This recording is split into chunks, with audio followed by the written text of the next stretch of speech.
Knockabout qiegħed jiġi mixjub lilkom grazzi għal This is the new Seat Arona at Continental Cars. United Colors of Benetton. Firm B Pulicino, suppliers of building material, DIY and home improvement. Sweat where it matters. Stay fresh where it counts. Perspicard. Each point. Life flows on. Da Vinci, prodott bnin u ġenwin. Qiegħed fiċ-ċentru storiku ta' Enna 1200 metru il fuq mill-livell tal-baħar. Belt li għandha ħafna storja, kultura, kif ukoll arti x'toffri, però fuq kollox veduti panoramiċi spettakolari.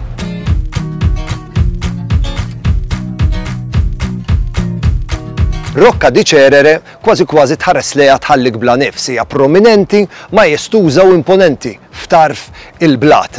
Din il-blata, fortizza naturali, ġiet imsemmija fil-passat wara l-alla femminili rumana tal-agrikoltura, Cerere, u hawnhekk kien ukoll sit reliġjuż f'dak iż-żmien.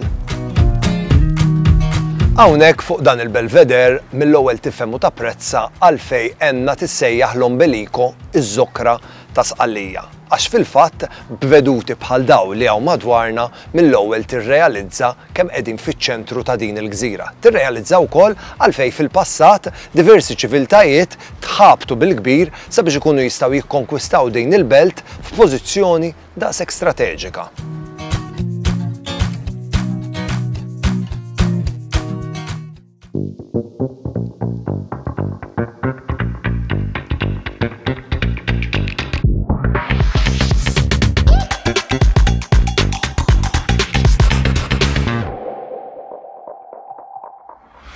Qiegħed fiċ-ċentru storiku ta' Enna, fiċ-ċentru tal-gżira ta' Sqallija 1200 metru l fuq mill-livell tal-baħar. Belt magħrufa għan-natura, magħrufa għall-istorja, siti storiċi, arti, però fuq kollox veduti panoramiċi.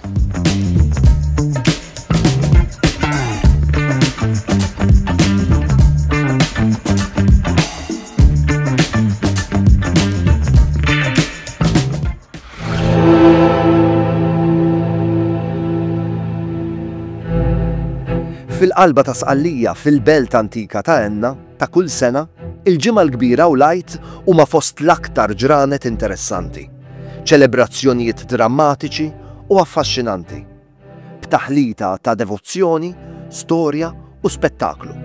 Dawn il-ġranet iġibu flimkien il-komunità kollha għal esperjenza reliġjuża u kulturali unika.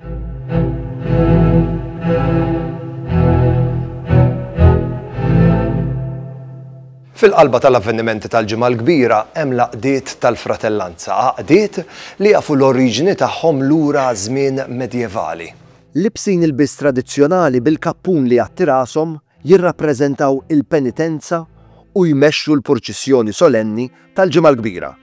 Kull fratellanza iġġor vara ta' Kristu jew tal-Madonna, tul it-toroq taċ-ċentru storiku.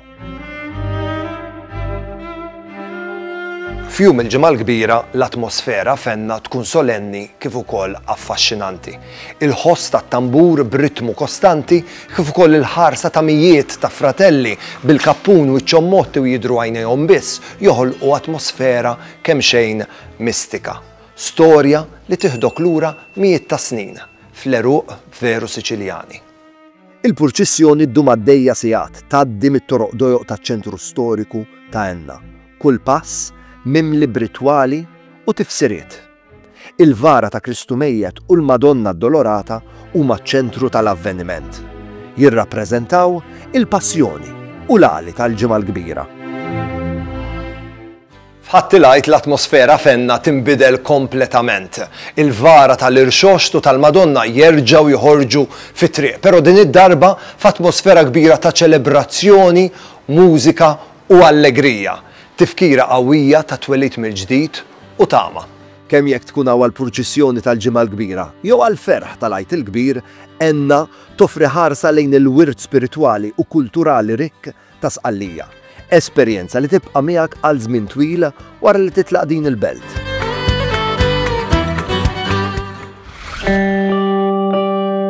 Ftit kilometri l-bogħod miċ-ċentru storiku ta' Enna hawn post li jissimbolizza ċ-ċentru ta' Sqallija, jimmarka iċ-ċentru ġeografiku tal-Gżira.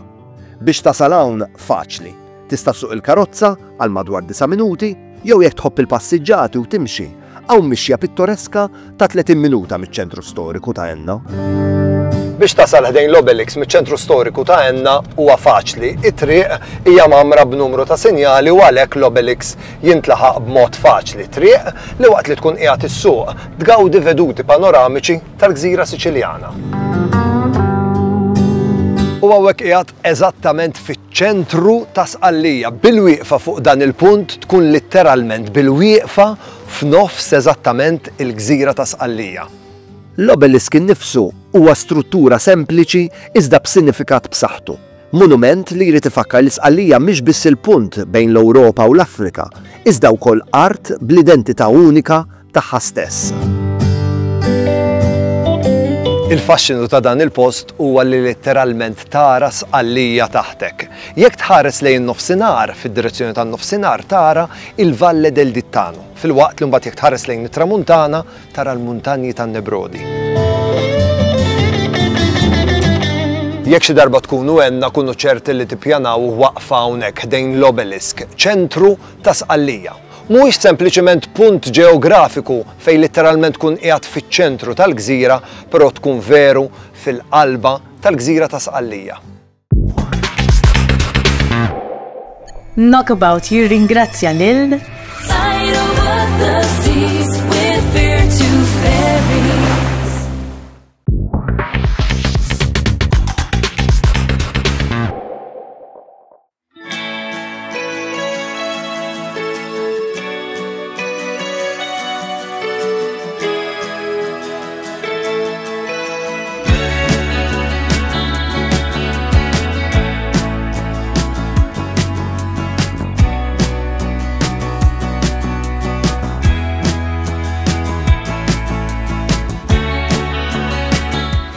Qiegħed fiċ-ċentru storiku ta' Enna 1200 metru il fuq mill-livell tal-baħar. Belt li għandha ħafna storja, kultura kif ukoll art toffri, però fuq kollox veduti panoramiċi spettakolari. Il-Belveder ta' Enna, wieħed mill-isbaħ postijiet panoramiċi ta' Sqallija.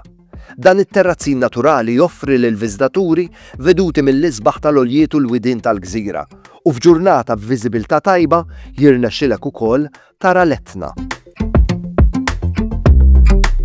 Hawnhekk fuq dan il-Belveder mill-ewwel tifhem u tapprezza għalfejn Enna tissejjaħ l-Ombelico iż-Żokra ta' Sqallija. Għax fil-fatt b'veduti bħal dawn li hawn madwarna mill-ewwel tirrealizza kemm qegħdin fiċ-ċentru ta' din il-gżira. Tirrealizza wkoll għalfejn fil-passat diversi ċiviltajiet tħabtu bil-kbir sabiex ikunu jistgħu jikkonkwistaw din il-belt f'pożizzjoni daqshekk strateġika. Għan-nies tal-lokal dan il-Belveder għandu referenza romantika. Għal-koppji żgħażagħ u mhux biss passiġġata bil-mod jitfit hawnhekk fuq dan il-Belveder tiswa mitqlu deb. Dan il-ġnien pubbliku joffri serenità assoluta, post fejn tpoġġi bil-qiegħda, tirrilassa, tirrifletti, però fuq kollox tapprezza żbuħija naturali ta' Sqallija. Hekk kif ix-xemx tinżel fuq l-oljiet ta' Sqallija, il-Belveder ta' Etna isir saħansitra aktar maġiku u joffri tmiem perfett għal ġurnata f'din il-belt storika. Fil-qalba tal-avvenimenti tal-ġimgħa l-kbira hemm laqdiet ta' fratellanza, għaqdiet li jmorru lura għal żmien medjevali. Jekk xi darba tkunu Enna kunu ċerti li tippjanaw waqfa hawnhekk ħdejn l-Obelisk. Bil-wieqfa fuq dan il-punt tkun litteralment bil-wieqfa f'nofs eżattament il-Gżira ta' Sqallija. Għal dawk li huma appassjonati tal-karozzi hawnhekk fil-Lago di Pergusa issib l-Autodromo di Pergusa li huwa ċirkwit ta' tlielaq tal-karozzi.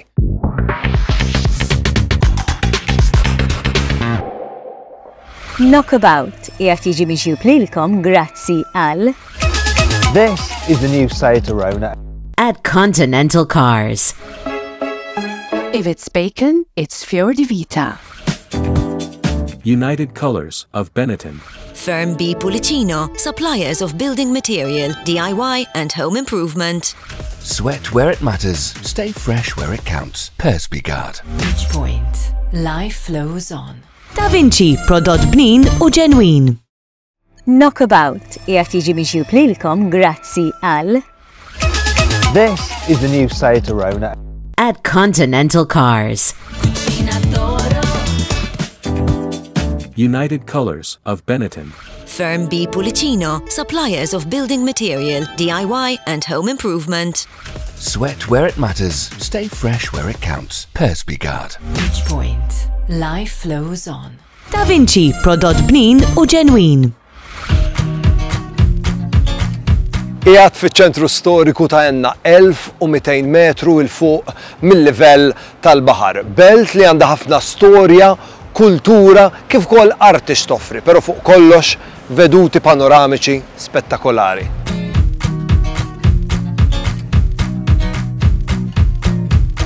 Rocca di Cerere kważi tħares lejha tħallik bla nifs, hija prominenti ma jestuża u imponenti f'tarf il-blat.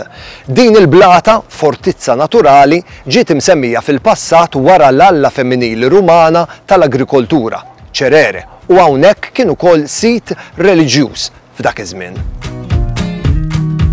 Hawnhekk fuq dan il-belveder mill-ewwel tifhem u tapprezza għalfejn Enna tissejjaħ l-Ombelico iż-żokra ta' Sqallija. Għax fil-fatt b'veduti bħal dawn li hawn madwarna mill-ewwel tirrealizza kemm qegħdin fiċ-ċentru ta' din il-gżira. Tirrealizza wkoll għalfejn fil-passat diversi ċiviltajiet tħabtu bil-kbir sabiex ikunu jistgħu jikkonkwistaw din il-belt f'pożizzjoni daqshekk strateġika.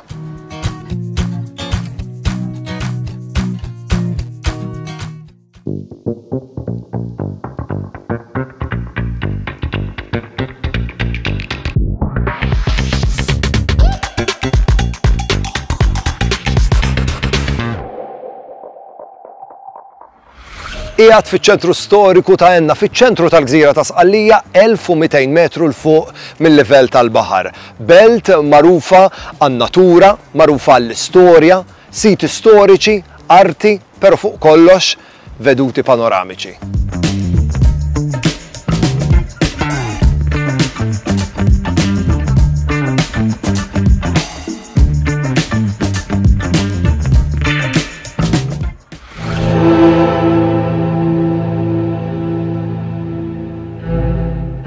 Fil-qalba ta' Sqallija fil-belt antika ta' Enna ta' kull sena, il-ġimgħa l-kbira u l-Għid huma fost l-aktar ġranet interessanti, ċelebrazzjonijiet drammatiċi u affaxxinanti, b'taħlita ta' devozzjoni, storja u spettaklu.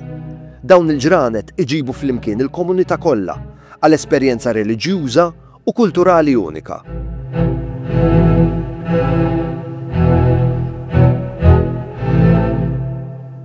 Fil-qalba tal-avvenimenti tal-ġimgħa l-kbira hemm l-għaqdiet tal-fratellanza, għaqdiet li jafu l-oriġini tagħhom lura żmien medjevali.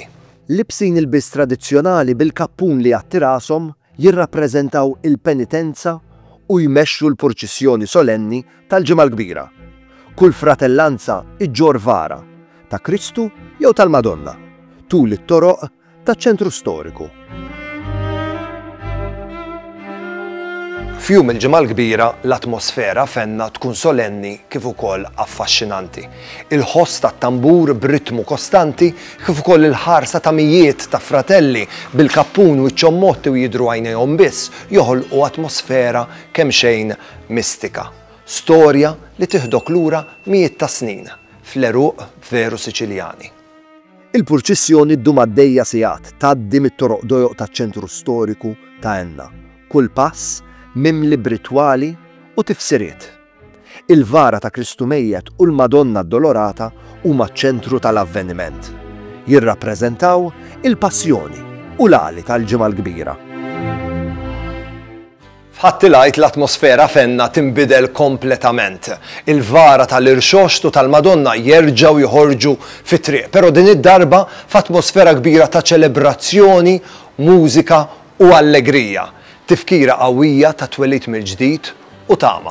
Kemm jekk tkun għal purċissjoni tal-ġimgħa l-kbira jew għal ferħ tal-Għid il-Kbir, Enna toffri ħarsa lejn il-wirt spiritwali u kulturali rikk ta' Sqallija. Esperjenza li tibqa' miegħek għal żmien twil wara li titlaq din il-belt.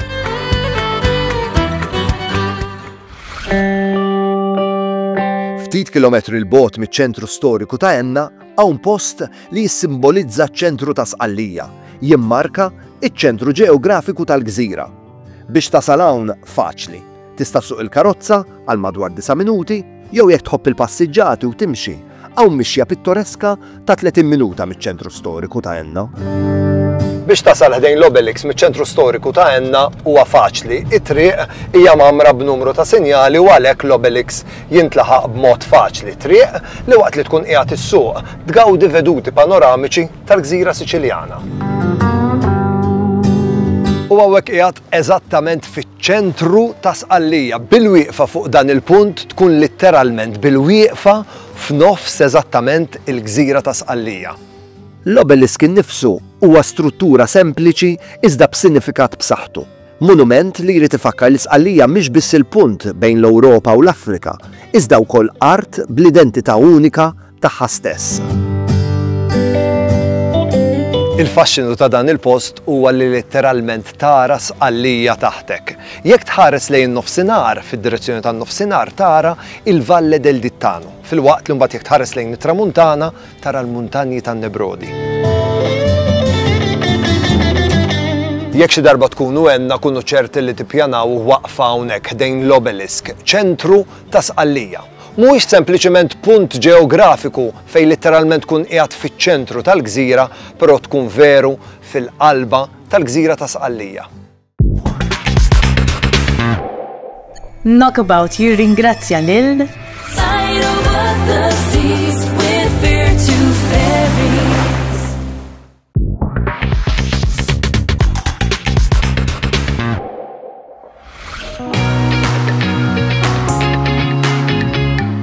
kilometri biss il-bogħod miċ-ċentru storiku ta' Enna ssibruħek Lago Pergusa, lag naturali inkredibbli li joffri veduti sbieħ, faxxinu mitoloġiku u faunistiċi diversi. Lago Pergusa huwa d-destinazzjoni perfetta għal viżitaturi li qed ifittxu l-kwiet għal pin-natura ta' Sqallija. Lago di Pergusa huwa ġbien naturali festa għal għajnejk, però mhux biss huwa msawwar ukoll fil-mitoloġija. Din iż-żona hawn numru ta' leġendi jduru magħha fost l-oħrajn il-leġenda li Persefone l-alla femminili tal-Ejun u ta' taħt l-art ġiet maħtufa minn Hades u kollox seħħ f'din iż-żona. Din il-leġenda tagħmel din iż-żona aktar affaxxinanti u tagħmel l-esperjenza tiegħek hawnhekk kemm xejn iktar speċjali meta taħseb f'din l-istorja. Lago di Pergusa huwa rikonoxxut bħala riserva naturali. Hawnhekk huwa l-post ideali għall-osservazzjoni tal-asafar. L-ambjent huwa d-dar għal diversi speċi ta' asafar, speċjalment matul il-perjodu migratorju. Ġib miegħek tromba u żomm għajnejk miftuħa biex fis-silenzju u t-tranquillità tkun tista' tammira l-asafar fil-ġmiel naturali tagħhom. L-ambjenti ta' madwar il-lag huma rikki fil-biodiversità, b'varjetà ta' pjanti u siġar indiġeni tar-reġjun. Dawk li jħobbu jimxu għall-pin-natura hawnhekk jitpaxxew jiskopru l-modijiet pittoreski, perfetti għal mixjiet rilassanti. Il-ħsejjes ħfief tan-natura u l-veduti sereni joħolqu ambjent kwietu tranquill għal min qiegħed ifittex li jistrieħ u jaħrab il-ġenn tal-ħajja ta' kuljum.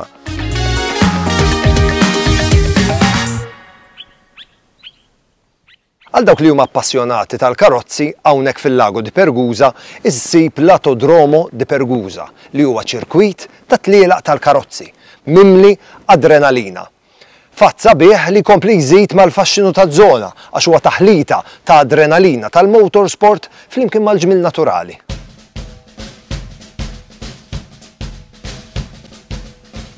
L-Autodromo di Pergusa nfetaħ fl-1951 u malajr sar wieħed miċ-ċirkwiti l-aktar ikoniċi fl-Italja. Magħruf għal partit dritti fit-trakka fejn is-sewwieqa itellaw il-veloċità u kantunieri li joffru sfida. Dan iċ-ċirkwit ospita numru ta' avvenimenti ta' tlielaq internazzjonali, inkluż tlielaq tal-Formula 1 barra l-kampjonat, Formula 3000 u kampjonat FIA GT. Kienu kol sede għal tlielaq ta' endurance bħal dawk tas-Serja Ewropea ta' Le Mans. Matul is-sena, l-Autodromo di Pergusa jospita varjetà ta' avvenimenti ta' motorsport, minn tlielaq lokali għal kompetizzjonijiet internazzjonali. Viżitaturi jistgħu jgawdu tlielaq eċitanti, jew jieħdu sehem fi ġranet ta' open track fejn jistgħu jippruvaw il-vettura tagħhom stess fuq iċ-ċirkwit famuż.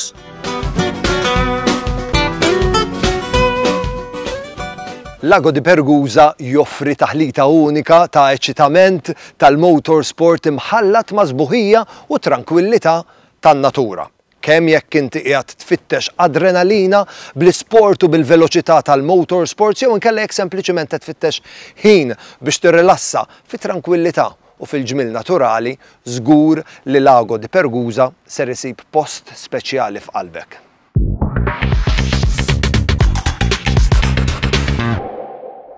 Knockabout qiegħed jiġi mixjub lilkom grazzi għal This is the new Sayta Rona at Continental Cars. Koliosh Authentic Greek Yogurt. United Colors of Benetton. Firm B Pulicino, suppliers of building material, DIY and home improvement. Sweat where it matters. Stay fresh where it counts. Persbygard. Point. Life flows on. Da Vinci, prodott bnin u ġenwin.